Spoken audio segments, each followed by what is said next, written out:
Xo'sh, qo'zichoqlarim. YouTube'da meni birinchi vlogim bugungisi. Men o'zi anchadan beri boshlash xohlab yuribman bu narsani, YouTube'ni. Men o'zi YouTube'ni juda ham yaxshi ko'raman. Lekin nima desam bo'ladi? Perfeksionizm degan narsa menga to'sqinlik qilyapti. Birinchi o'rinda misol uchun perfekt bo'lishi kerak hamma narsa men uchun. Men videoyim qo'ydimmi 100 million prosmotr yig'ishi kerak. Mening miyamda shu narsa. Agar yo'q, men hozir bu ishlayotgan videoyim YouTube'da ko'p prosmotr yig'maydi, men qo'ymayman bu videoni degan narsa bor demanda. Lekin birinchi qadam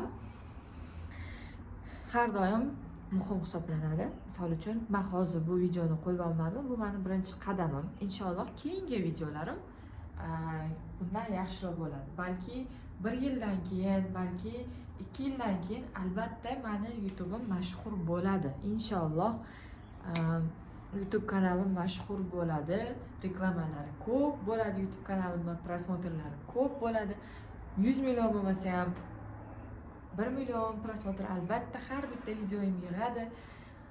Shunaqa chiroyli, yaxshi niyatlar bilan Bismillahirrohmanirrohim deb men bugun kanalimni boshlayman, qo'zichoqlarim. Sizlarni yaxshi ko'raman, menga podpisatsiya qilinglar. Bugun biz sizlar bilan birinchi vlogimizni olib ko'ramiz. Isho qaranglar, men ko'chada mana bunaqa formatda olaman videolarimni, mana. Bunda olaman. Oldi kamerada olaman, orqa kamerada emas. Mana shunday yurib olayotganimda kamera sal silkinishi mumkin.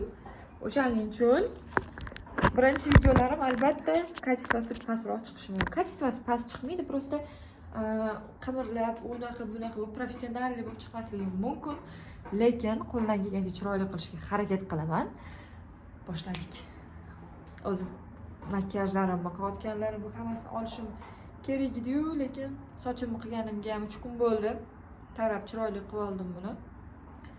Makiyajimni xudo xolisi boshqa vloglarda alohida soch makiyaj uchun alohida vlog qilaman va ko'rsataman.